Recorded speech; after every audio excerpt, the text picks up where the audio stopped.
An offensive struggle against the Clippers, but a Jazz player is showing real signs of progress.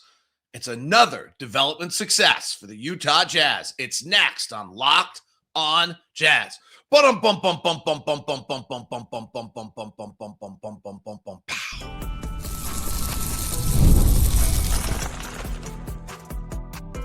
You are Locked on Jazz, your daily podcast on the Utah Jazz. Part of the Locked On Podcast Network, your team every day.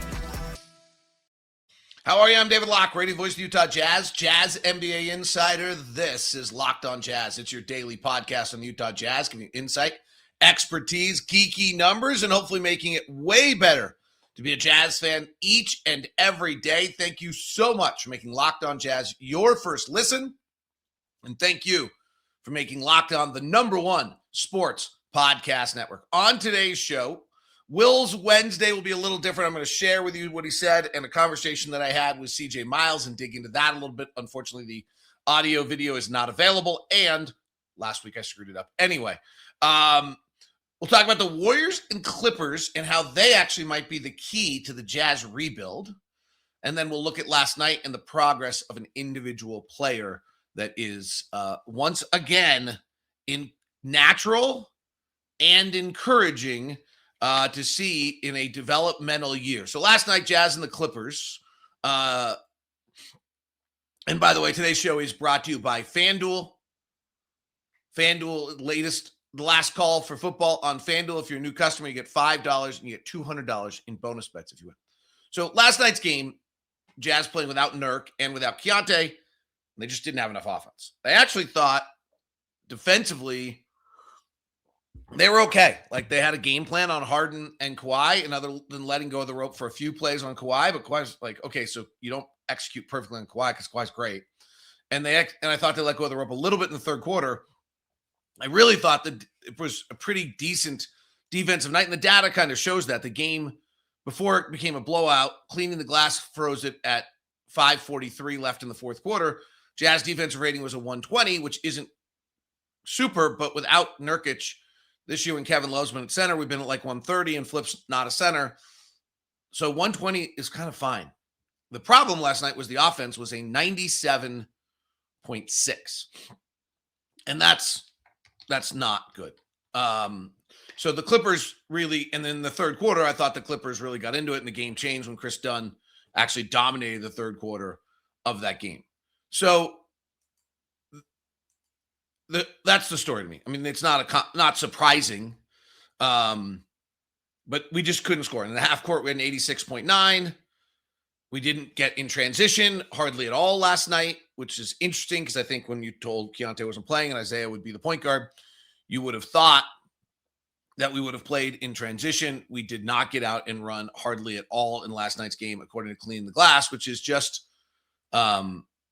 they look at it actually just numerically. They don't judge fast breaks based on evaluations based on time. We were only in transition 9.5% of the time, which is 7th percentile. So, I mean, we just didn't have a very good offensive night. I don't want to like belabor it, but like that's why we lost. And when you don't play Nurkic, who's your center, who sets picks and creates space, and you don't play Keyonte, who's your best offensive player right now, along with Lauri, and Lauri comes back and three guys are guarding Lauri, this is what happens. But I really, I actually think there's a lot of progress made last night in that the defense was somewhat adequate. Like the defense in the half court was actually even was a 102.7, which is not great. It's like 33rd percentile. But for us to be 33rd percentile on defense is frankly decent. Okay. But one interesting thing happened last night. Isaiah Collier was really good last night on the pick and roll. So Isaiah Collier ran 39 picks last night. And there's two different definitions. There's direct points per direct, which is when it happens like immediately. And then there's points per chance, which is about the kind of how the play works. I think that's the best way I could kind of share this with you without getting too detailed and getting the definitions that are used on Second Spectrum and Sports Genius. Isaiah Collier last night ran 39 picks and had a 1.29 offensive rating on this. So in the half court, pretty much almost all pick and rolls come in the half court. The league average in the half court is about a point of possession. It's actually a little less. So if you're running pick and rolls at 1.3, that's actually elite. The Jazz last night as a team really actually had a pretty good pick and roll game. Led by Isaiah Collier with those 39 picks at 1.39. Really, I mean, so then you start to dig in, and Isaiah Collier's offensive game is talked about as entirely a transition game and playing with pace and tempo and all these things. Guess what? I love all the transition talk and all that, but the truth of the matter is that as much as you want to run all the time and be a transition team, 80% of possessions in the NBA happen in the half court. Okay? It's 78.7% of possessions happen in the half court. So it's cute if you want to run, but you're not going to be able to run at a rate higher than 25% of your possessions. It's impossible. Okay? And so Isaiah Collier, if he's going to be an effective NBA player, has to figure out how he's going to be able to play in the half court when he's not a shooter. That's literally the trick for Isaiah Collier at this point. So last night, the best pick and roll player in the NBA this year is Steph Curry, which is crazy, at 1.13. And the second best is Austin Reeves at 1.125. And then Jamal Murray at 1.10. And then Shai Gilgeous-Alexander at 1.11.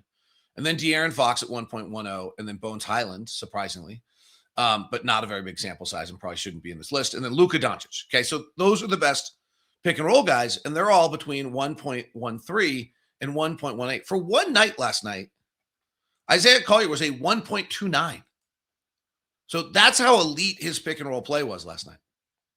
Now, it's interesting what we did, just to give you a little insight on it, is who he picked with and who he was most successful with. It was actually a pretty big cadre of people. His most common pick and roll partner was Lauri Markkanen, as you would suspect, and they weren't great. But he and Cody Williams, small, actually were pretty good. He and Kevin Love weren't great, but he and Kyle Anderson were great, and he and Kyle Filipowski were really good, and he and Bryce Sensabaugh actually had some success.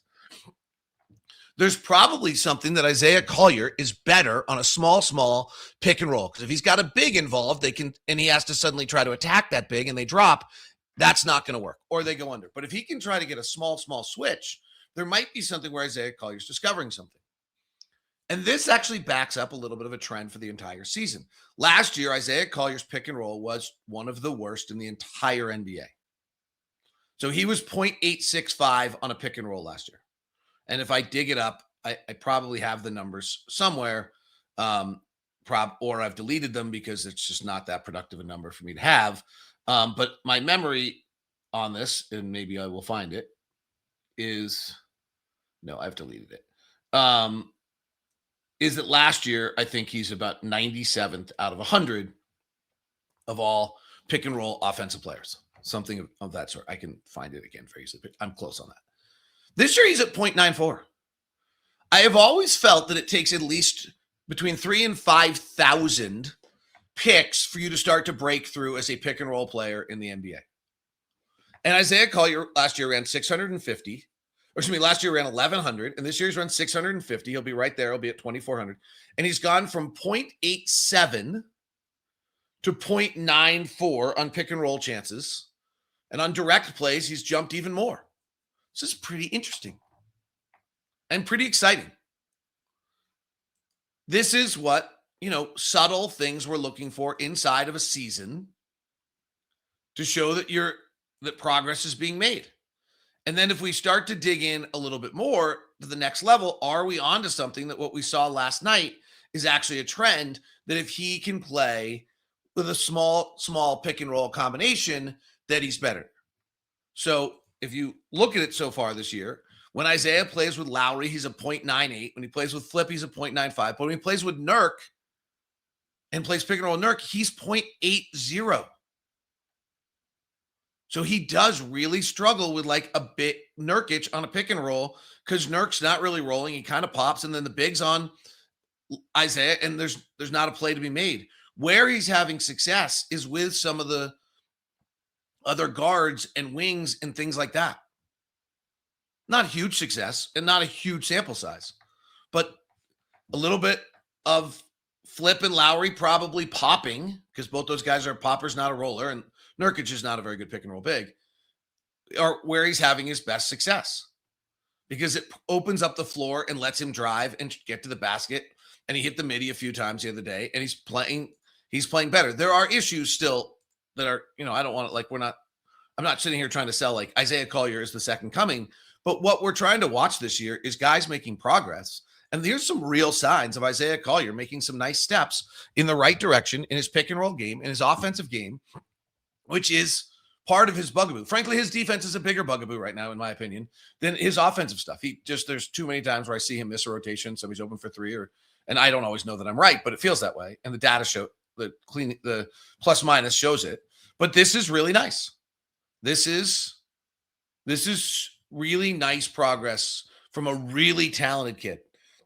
Isaiah Collier probably has as tough a road to have success in the NBA as anyone on the roster. I'll explain that next on Locked On Jazz. Wednesday edition of Locked On Jazz is brought to you by Murdoch Hyundai, located 4646 South State Street, and in Logan and in Linden. Oh my gosh, I'm driving the new Palisade. It's crazy nice. So crazy nice. There's literally a button that massages me when I drive. I didn't know that I ever needed such things. You flip the turning signal, and it gives you a little shot in your dashboard, so you don't have to look over. They've had this in a few cars now. It's got everything. It is so gorgeous. It's this like cool kind of green color too. Oh my gosh, I'm blown away by this car. I'm blown away. I was blown away by the Santa Cruz I got to. The Hyundai lineup of cars right now is so fabulous. If you're in the market for a car, the Tucsons are flying off the chart, right now. That's the hottest car. I was down there the other day, and I was talking to Scott and some of the guys down there, and it is the hottest car that's out there right now is the Tucson. I was looking at my notes on that.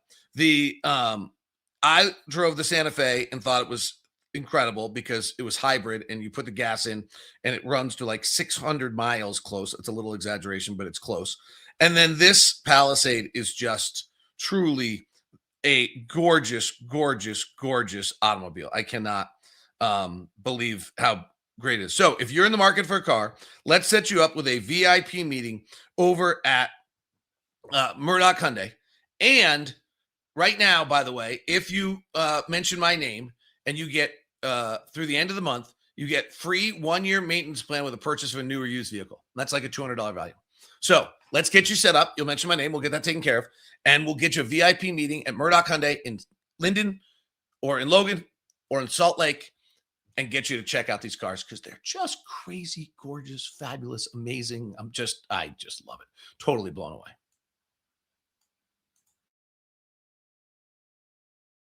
I carry a lot of responsibility in my household. If something happened to me, there would be serious consequences. We have a mortgage. We got tuition. We got everyday bills. Those aren't going anywhere if something happens to me. And I know that's an overwhelming feeling, but I'm taking steps to protect my family by getting life insurance through Ethos. Ethos makes getting life insurance fast, easy, and 100% online. You can get a quote in seconds, apply in minutes, and get same-day coverage. There's no medical exam. You just answer a few simple health questions. You can get up to $3 million in coverage. Some policies are as low as $30 a month. And as of March 2025, Business Insider named Ethos the #1 no medical exam instant life insurance provider. Ethos has 4.8 out of 5 stars on Trustpilot with over 3,000 reviews. Protect your family with life insurance from Ethos now by going to ethos.com/lockdownnba. In as little as 10 minutes, you can get your free quote and up to $3 million in coverage at ethos.com/lockdownnba. That's ethos.com/lockdownnba. Ethos.com/lockdownnba. Application times and rates may vary.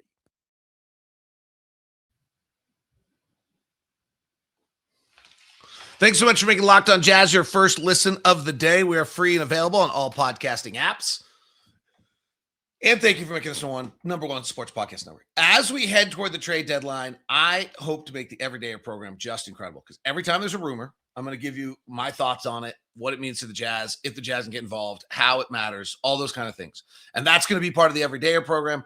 Leaf Tuline's going to get you extra content on all the draft stuff as we work up the draft. We are going to make the Everydayer program incredible for you coming up here. Plus, you get one-on-one texting with me. You get a newsletter after every game, after every show into your inbox once a day. You get ad-free. You get Locked On Sports Today ad-free in your feed as well. You get access to our Discord channel.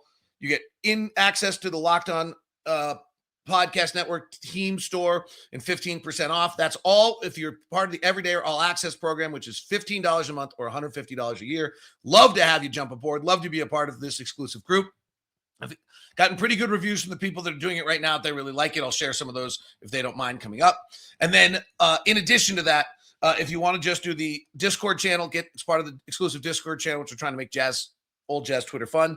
And if you would like to jump aboard, you get free you get Locked On Jazz ad free and Locked On Sports Today. That's just $5 a month. So this is all at lockedonjazz.supercast.com. Lockedonjazz.supercast.com. Lockedonjazz.supercast.com. Okay.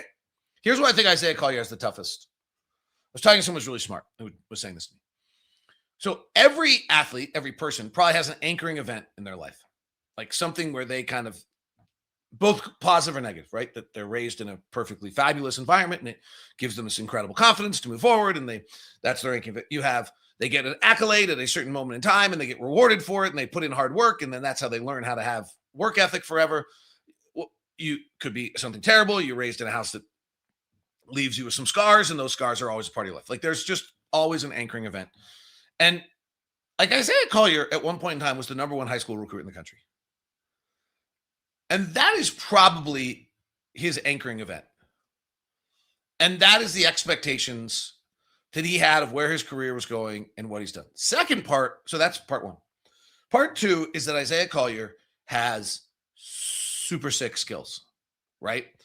Incredible speed, incredible power, really, really, really special skills. Skills that allowed him probably up until maybe USC, but maybe the NBA, to just overpower, outrun, and outplay everyone, every play of every game he ever played in his entire life. Best player on the floor, every game. And now all of a sudden, he is, for the first time in his life, in a setting where those aren't enough to carry him. And couple that with this concept of an anchoring event.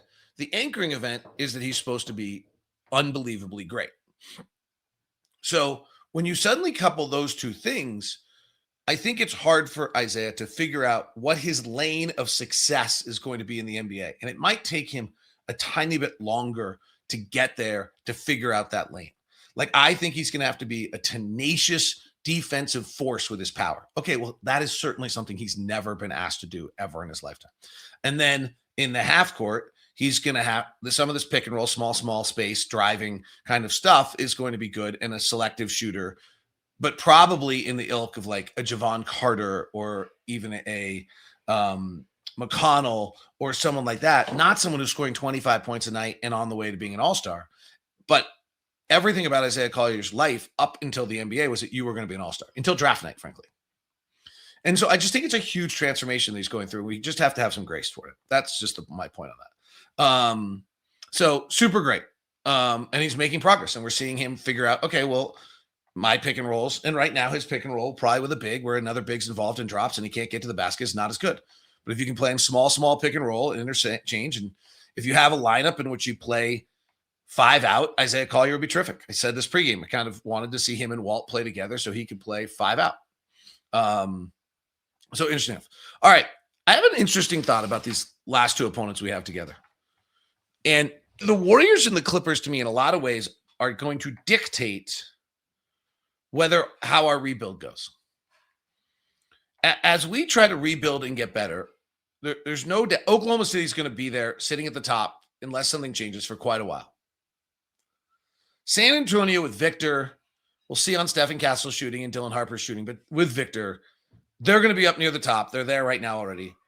And they're going to be there. They're going to be looming at the top of the mountain. As we try to climb up an icy road in Little Cottonwood Canyon Oklahoma City and San Antonio are going to be sitting at Snowbird and Alta waiting for us. The Lakers are going to be sitting there also, one, because of Laker excellence, and two, because of Luka Doncic. And they should be able to figure this out. It's kind of absurd where they are right now. So those three teams, I kind of think if our rebuild goes well and we start winning again and we make the roads and the Keyonte, Lauri, Ace Bailey, whomever we add, situation goes, those are the teams that are going to be sitting up there waiting for us, and here we come. Denver is going to be there as well, but they're going to be slipping back down. Jokic is 30. Murray's 29. They probably do still have 3 or 4 more years at the top. And we're going to have to probably get through that. So there's 4. Minnesota's interesting because Gobert's 31, 33, Randall's 31, and Ant is great, and he is truly great, and he's the best American player we have right now. He is in Minnesota, but when this Giannis thing's done, he's the next one on the list. He's the next one to move and leave. Does he go back to Atlanta? Where does he go? Does he go to New York? Does he go to LA? Does he end up on the Lakers? I don't know, but I will be very surprised if Anthony Edwards finishes his career in Minneapolis. And so I think Minnesota falls off here at some point on our rise up. Then you have Dallas with Cooper Flagg, and it's just going to be a question of whether they can build the team around him. He's that good. They'll probably end up with another decent pick this year, and then they'll have to figure out what to do with Kyrie and Anthony Davis, who I don't think either of them have big trade value. So that is going to be a little bit of a stark rebuild, and they don't have a lot of picks. So I think we actually can pass them on the mountain ride up pretty quickly on the way. The Rockets are really interesting because they're good right now at 28 and 16. But honestly, Şengün and Amon Thompson as your 2 young players that you're building around doesn't vibe with me entirely. So I kind of think they're going to be stuck in this spot. They tried the Kevin Durant thing. We'll see how it works out. Then they got to replace Durant. We'll see. But they have they have a ton of pieces. But it doesn't feel the way Oklahoma City, San Antonio, Denver just being on the top of that mountain are going to be. And so the landscape, then you have the Suns who are playing really well with Devin Booker. But again, I kind of put them in the same spot as the Rockets. I can't quite figure out what that path is without draft picks and how they're going to get better, what the next steps are. And you have the Blazers who kind of feel like they're going to become the Chicago Bulls of the East. And then the Kings and the Grizzlies and the Pelicans are not. I think the Grizzlies and the Kings are going to tear this thing down, and the Pelicans already have. And I think we're ahead of them in the process. So you look at that landscape, it's kind of good timing. Like, here we go. Unless the Clippers or the Warriors can sign a bunch of free agents and make this run. Unless Anthony Edwards ends up on the Clippers in 2 years. The Clippers are just playing the free agency game in 2 years. That's literally what they're doing. That's their route. And the Warriors probably are too. And so these 2 franchises are really interesting to me because if they don't survive, then the Jazz really have you're trying to get into the top 6. And you really, to me, you're trying to get into the top 4. That's to some extent really all you're trying to do. I know you're trying to win a championship. I got it. But if you can get in the top 4, you have a chance to win a championship. And the league's flatter than it's ever been. And the Clippers in 27, 28 don't have I think they have Zubac for $20 million. They don't have another player on their books. And the Warriors are doing the same thing in 27, 28. I think they have Moses Moody for $13 million. They don't have another player on their books. So interestingly, these 2 teams are on the exact same path. If they make it, if they figure it out and sign a bunch of free agents and bring talent over, well, then you have Oklahoma City, San Antonio, Los Angeles, Denver, LA, and the Warriors. With Houston lingering, Dallas lingering, now it's super crowded. And our route to get to the top of Little Cottonwood Canyon is laden by avalanches and all sorts of other problems.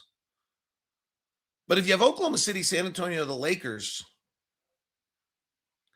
and Houston kind of muddles, and Denver's still there, but Jokic is getting older, and Ant leaves Minnesota and goes east, well, now that route's really wide open. And is really there for the 4th seed, 3rd seed.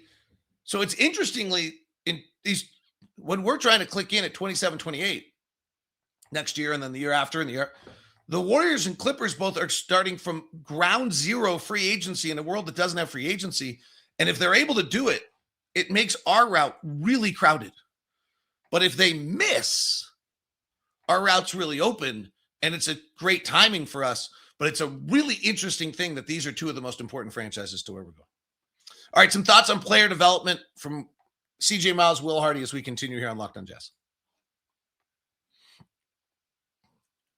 Today's show is brought to you in part by TurboTax.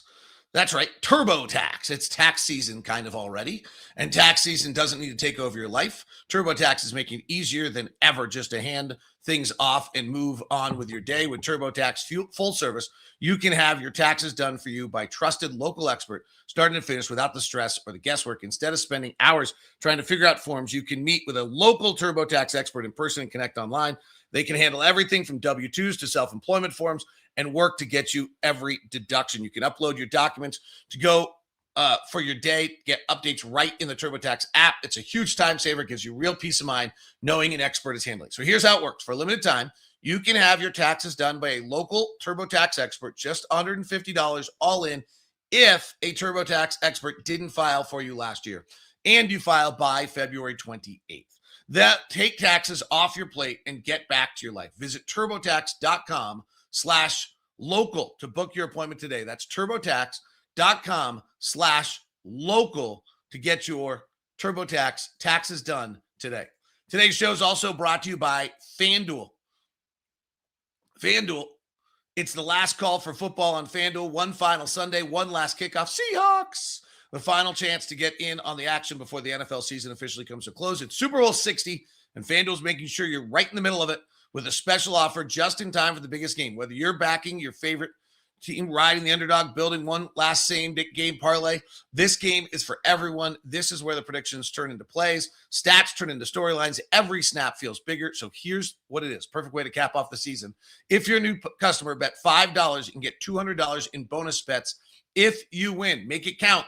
Because after the Super Bowl, the season is over. Last call for football on FanDuel, an official sports book partner of Super Bowl 60. Visit FanDuel.com to get started. And the FanDuel Sportsbook, it opened at 3.5. I was surprised. I thought the Hawks would be a bigger favorite than that.